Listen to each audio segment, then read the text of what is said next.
El gran titular es el siguiente: el Barça pagó 1,4 millones de euros al que fuera vicepresidente de los árbitros, Enríquez Negreira, entre 2016 y 2018.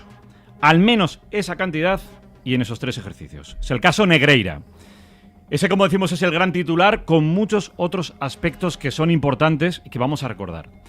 Todo nace a raíz de una inspección fiscal a la empresa Dansil 95 de Enríquez Negreira y se investiga por posible delito de corrupción entre particulares. Jordi Martí, Barcelona, ¿qué tal? Buenas tardes. Hola, buenas tardes. Sique Rodríguez, ¿qué tal? ¿Qué tal? Y Buenas Adrián tardes. Soldevila. Hola, Adrián. ¿Qué tal? Buenas tardes. Jordi, empiezo contigo. Es una investigación que, para empezar, está lejos de cerrarse y que sigue abierta. Jordi. Está lejos de cerrarse. Esta investigación empezó en mayo-junio de 2022, fue prorrogada en octubre-noviembre del mismo 2022 y está en marcha. Son diligencias de investigación que están en marcha y yo creo que aquí se trata, por parte de la Fiscalía, que vayan pasando a declarar más implicados, más protagonistas, porque lo que busca la Fiscalía es un eventual delito, como tú decías, Dani, de corrupción entre particulares, y lo que quiere saber es qué obtuvo el Barça a cambio de los pagos. Los pagos, como tú recordabas, han sido muy importantes. En 2016 fue de 532.000 euros. En 2017, 541.000 euros. En 2018, 318.000 euros. Por lo tanto, son pagos importantes y la Fiscalía lo que quiere saber y lo que pregunta a los que van a testificar es: oiga, ¿puede usted mostrar los análisis, los informes, los documentos, los vídeos que sustentan tales facturas? Y a eso se dedica la Fiscalía, Dani, como tú dices, en esta investigación que sigue abierta. Sí que también queremos conocer, bueno, hay que recordar, como decía Jordi, que exaltos cargos del Barça y el propio Negreira ya han declarado en Fiscalía. Algunos testimonios relevantes, además, como el de Bartomeu, apuntan a que son pagos que se realizaban al menos desde el año 2003, y representantes también de la directiva de Rosell confirman a la SER que también durante el periodo en el que presidieron el Barça también se pagaban. Así que conviene también sí que recordar la versión de Bartomeu, de Rosell y también de Jean Gaspart. Sí, Joan Gaspar nos dijo que no le constan esos pagos durante su mandato. Veremos si alguno de los implicados en unas horas está en la cadena SER para dar también explicaciones. Y aquí la cuestión y lo que debe explicar el Barça, más allá del comunicado donde confirma la noticia de la SER y lamenta que esta noticia salga cuando el equipo va bien a nivel deportivo, está en saber pues desde cuándo el Barça pagó a Dasnil, que es esta empresa de Enríquez Negreira, y desde cuándo recibía los informes de su hijo, porque lo que han declarado exaltos cargos del club a la Fiscalía es que los pagos se realizaban a esta empresa a cambio de unos informes que hacía Javier Enríquez, que es el hijo de Enríquez Negreira, que estos informes existen, que están documentados, que son informes sobre pues cómo arbitran determinados colegiados. Y una de las preguntas que queda por resolver es saber desde cuándo el Barça recibía estos informes. Voy ya con Adrià, porque evidentemente han surgido todo tipo de comunicados. El primero el del Barça, pero la explicación sí que a por qué el Barça reacciona tan pronto con ese comunicado, que enseguida procederemos a leer de manera íntegra, la razón sí que es muy evidente. ¿Por qué responde tan rápido? Bueno, responde tan rápido porque el Barça sabe que es una información sensible. Es una noticia que hemos estado trabajando con Jordi y Adrià. Por cierto, agradecer el apoyo de toda la cúpula de la cadena SER por el apoyo que nos ha dado. Llevamos tiempo trabajándola, hemos hablado con todos los implicados y en el club sabían que íbamos a explicar esta noticia y supongo que el comunicado lo tenían preparado. Solo una cosa por el punto 4 de ese comunicado. Dice: el Barça lamenta que esta información aparezca justamente en el mejor momento deportivo de la presente temporada. Hay que decir que esto ocurre en muchos clubes, en este caso en el Barça, pero no solo en el Barça, porque creen que los medios de comunicación deben estar al servicio del club de turno. Sí, pero Dani, también te digo una cosa. Es que yo respondo con una pregunta. ¿Cuándo sería el momento ideal para explicar una noticia así? Eso al final... Sí, pero desde el punto de vista del Barça, recogiendo este aspecto del comunicado, mi reflexión es: ¿hubiera sido mejor darla la semana pasada? Con el Barça recién campeón de la Supercopa, con una rueda de prensa del presidente. ¿Hubiera sido mejor hacerlo la semana que viene, a las puertas de un Barça-Madrid de Copa del Rey, con el Barça líder destacado en la Liga? Es decir, una noticia de este tipo que afecta en negativo a un club, nunca hay un buen momento para darla. O sea que este argumento cae por su propio peso. Es evidente, ¿no? Simplemente es eso, que como creen que es así, dan por hecho que hay intereses de otros clubes para que salgan ese tipo de informaciones, obviando el deber más fundamental del periodista, ejercer su profesión, contrastar las informaciones y contarlas cuando ocurre. La información se cuenta cuando ocurre y cuando está contrastada. No hay ninguna otra posibilidad para nosotros, nada más.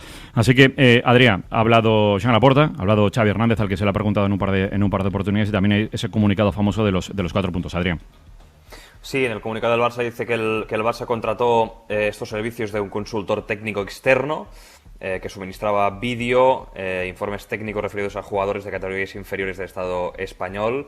También dice que en relación al proveedor externo se amplió con informes técnicos relacionados con el arbitraje profesional. Dice también que este tipo de servicios externos ahora los hace un profesional adscrito al área de fútbol del Barça. El punto 4 es el que has leído, que lamenta que esta información aparezca justamente en el mejor momento deportivo de la temporada. Y el punto 5 es que emprenderá acciones legales contra quien dañe la imagen del club con insinuaciones contrarias a la reputación de la entidad que se pueden producir a raíz de esas informaciones, es decir, que no desmiente las informaciones. También ha hablado Xavi Hernández. Xavi Hernández ha apoyado el comunicado emitido por el club, aunque en la época de los pagos que se investigan él ya no estaba en el Barça, sí ha reconocido que en su etapa como jugador se hacían análisis de los árbitros para saber cómo se comportaban. Que el club ya se ha pronunciado, por lo tanto, en la línea del club, sin más. Además, son años que yo no estuve en el club, pero defender al club, lógicamente, i nada más. Sí, sempre analitzem els àrbits, està clar, no? Sempre estem pendents de quins Xavi àrbitres... dice que se analizaba el comportamiento de los árbitros para saber cómo pitaban, si eran permisivos y si hablaban mucho con los jugadores en el campo. Esa es la explicación de Xavi. Como recalca Adrián, ese comunicado reconoce la información de la cadena SER, como no puede ser de otra forma, y admite la contratación externa para asesoramiento arbitral. Lo que evita en el comunicado el Barça es citar a la figura de Enrique Negreira. Por supuesto, en 2 minutos, Iturralde González, que evidentemente conoce de sobra la figura de Enrique Negreira, lo que va a hacer Iturralde es dar su opinión sobre toda la información que viene aportando la cadena SER en las últimas horas. Recordemos que estamos en el canal de YouTube de Carrusel Deportivo y que además de escuchar, por supuesto, se puede ver lo que estamos haciendo ahora mismo. No solo Xavi, sino que Joan Laporta también, el presidente, y lo vamos a escuchar de manera íntegra, al menos el extracto más importante. Adrián ha querido manifestarse no vía palabra, no vía un comunicado, sino también a través del medio oficial del club. Sí, bueno, de hecho, Laporta ha puesto voz al comunicado publicado por el club. Ha insistido en la contratación de los servicios de asesoría externa y ha verbalizado que no es casual que esta información salga ahora. Doncs davant de la notícia apareguda a la cadena SER. Ante la noticia aparecida en la cadena SER, digo que el Fútbol Club Barcelona en el pasado había contratado los servicios de un consultor externo para informes técnicos sobre jugadores de categorías inferiores del Estado español y adicionalmente hacía labores de asesoramiento arbitral muy normal en los clubes grandes, como siempre se ha venido haciendo. De hecho, el asesoramiento arbitral hoy por hoy lo tenemos, ya lo hemos integrado dentro del organigrama del club en el área de fútbol con toda normalidad. Amb tota normalitat. Y lo digo muy claro, culés, no es casualidad que salga ahora esta información. Informaciones de este tipo en estos momentos que el Barça va bien, no es casualidad. Es Joan Laporta, básicamente, como dice Adrián, resumiendo el contenido del comunicado, y una fecha también clave y 2 explicaciones, que es la de 2018 fundamentalmente de Bartomeu. Jordi, ¿qué es lo que dice Bartomeu cuando se le pregunta por ese junio de 2018? A ver, Bartomeu, cuando le preguntan por qué pone fin a los pagos, él lo que dice es que pone fin a los pagos por una cuestión de recorte de gastos. Pero lo cierto es que ese 2018, junio de 2018, es la última factura que el Dasnil emite contra el Barça, y en ese 2018 lo que sucede, se da la casualidad, es que Enrique Negreira deja de ser vicepresidente del Comité Técnico de Árbitros. Pero, te insisto, que Bartomeu lo que nos dice es que puso fin a los pagos por un tema de recorte de gastos. Y en efecto, Bartomeu lo que autoriza a contar, y así lo hemos hecho, es que él, cuando llega en 2003 con la directiva de Laporta, ya se encuentra con los informes. Por lo tanto, los informes son anteriores, dice Bartomeu, a 2003. Gaspar dice que su mandato no le consta, dice que no le consta, no que exista o no exista, que no le consta. Rosell dice sí, Bartomeu dice sí desde 2003, Laporta admite y confirma la información de la cadena SER, a su forma, porque no puede estar de otra forma. Por cierto, una más, y voy con Iturralde, Jordi, sí que esto es una pregunta, no hay una evidencia. Evidentemente el Barça es de los socios, no es como el Athletic Club, Osasuna, como el Real Madrid, no es como cualquier otro club. Entonces, el Barça tiene que dar explicaciones y en el memorando de las asambleas extraordinarias eternas que se realizan, tienen que justificar en qué partida aparece ese €500.000 aproximado, es 1,4 en total, y debe justificarlo. Así que por ahí también, de forma interna, Jordi, sí que es muy evidente que le pueden aparecer complicaciones al Barça. Es evidente. Hombre, de momento ya tienes complicaciones de carácter legal. Hay una investigación abierta en la Fiscalía. Y luego tienes complicaciones de carácter ético. Tener contratado al vicepresidente del Colegio Técnico de Árbitros es algo reprobable. Esto cualquier persona con dos dedos de frente lo puede ver. Y luego está la pregunta que hacía así que en voz alta. El Barça debe contar la transparencia máxima. ¿Desde cuándo se pagaba a Dasnil? ¿Desde cuándo existen estos informes? Esto es algo que el Barça tiene que certificar. Como en la línea, Dani, de lo que tú dices, de transparencia y de información a los socios, puesto que lo que está acreditado de momento son esos 1,4 millones. Pero ¿quién nos dice que esta cifra, es una pregunta, ¿quién nos dice que esta cifra no es sensiblemente superior si se confirmaran las versiones y tesis de todas estas fuentes que apuntan al inicio de los pagos a los principios de 2000? Eso por un lado, y por otro, Dani, recuadrar un aspecto, y es que Enríquez Negreira explica que él no hacía ningún informe y que el Barça, y eso está, por ejemplo, en su declaración ante la agencia tributaria y también después ante Fiscalía, le pagaba para asegurarse de que todo fuera neutral y que los informes, en cualquier caso, los elaboraba el hijo de Enríquez Negreira. Es decir, las declaraciones de padre e hijo te vienen a decir que una cosa es lo que hacía el padre y otra es lo que hacía el hijo.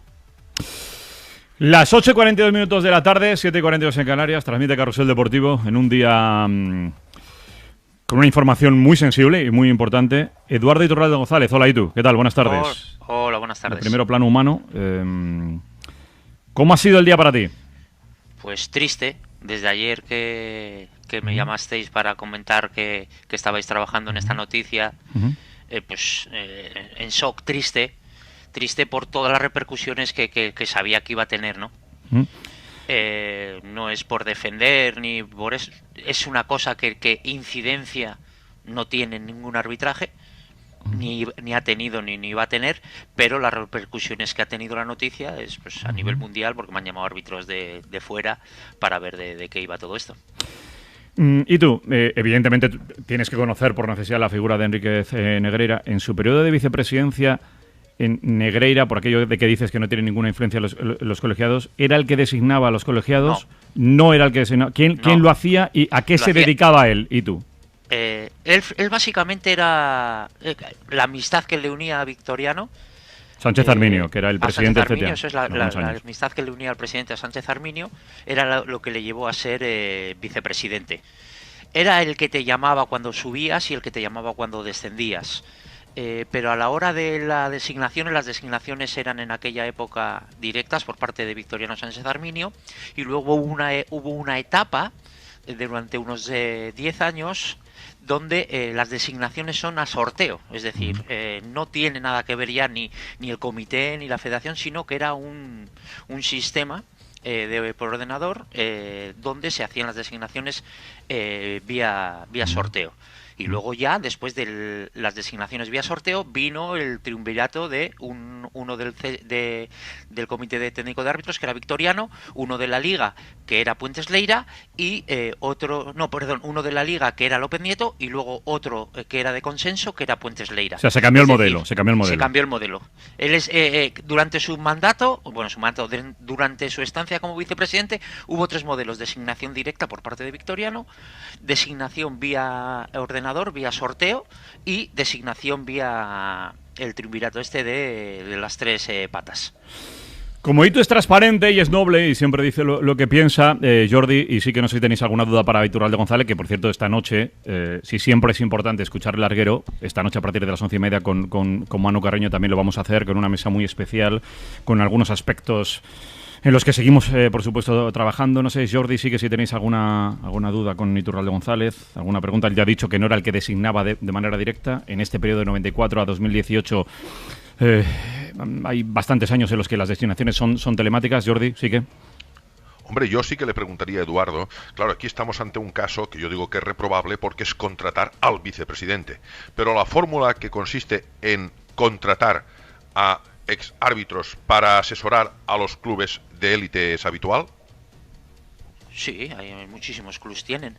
Es árbitros que ya no están en nómina de la Real Federación Española de Fútbol, que les asesora sobre la manera de arbitrar que tiene un árbitro o lo que tiene otro árbitro. Es decir, lo mismo que me pregunta Dani antes de empezar un partido cómo es este árbitro, pues yo lo hago para Carrusel Deportivo y hay ese árbitros que lo hacen para clubes en particular. Cuando ya no ejercen, obviamente. Cuando ya no ejercen, eso es. Lo que sí me gustaría es desvincular lo que es el CTA, a ver si se puede, a ver si me entendéis. El que comete un delito es Enrique Negreira. ¿Por qué? Porque los estatutos de la Real Federación Española de Fútbol te dice que, lo que hablaba hoy en el comunicado del CTA, te dice que hay un conflicto de intereses. Tú no puedes trabajar para un club si estás cobrando de la Real Federación Española de Fútbol. Él cobraba de la Real Federación Española de Fútbol y trabajaba para un club. Por lo tanto, el que ha tenido la conducta delictiva es él. ¿Y ahora con qué lo quiero ligar? Con el comunicado del CTA. El comunicado del CTA es liviano, el comunicado del CTA es miedoso. ¿Y por qué es liviano y miedoso? Porque desde que ha salido hoy a las 12 esta noticia, el CTA, por la honorabilidad de sus árbitros desde el 2003 hasta hoy, tenía que haberse presentado como parte en la causa. No puede quedar fuera y decir, no, ya no está aquí. No. Señor Luis Medina Cantalejo, ya Enrique Negreira no está aquí, pero cuando usted arbitraba, señor Medina Cantalejo, sí estaba. Por lo tanto, el Comité Técnico de Árbitros, para la defensa de todos sus árbitros, tiene que formar parte de la causa en esta instrucción judicial. No si se acaba presentando una querella, si se acaba presentando una querella, que esto es lo que... Claro, pero sí, evidentemente. Eduardo, pero ya, y luego lo que... eso es todo lo malo. Lo bueno de todo esto es que la luz limpia. Y lo que tiene que hacer en esta instrucción es que auditen, que investiguen, pero que investiguen a todos. Que no hay problema. ¿Por qué? Porque la luz limpia. Y lo que hay que ver es la honorabilidad arbitral. Y en esa no hay, y pongo la mano en el fuego por todos los árbitros, ahí no hay ni un problema. Por lo tanto, que el juez investigue todo lo que tenga que investigar, que audite todo lo que tenga que auditar, porque el que ha cometido el delito y al que hay que perseguir es al señor Enrique Negreira y a su hijo. Palabra de Itu, son 13 minutos para que arranque el partido entre el Real Madrid y el Elche, es un punto más de un día muy importante, así que enhorabuena, sí que es Jordi y Adrià por la información y la SER informa, ni más ni menos. Un abrazo, chicos, que vaya bien, hasta ahora.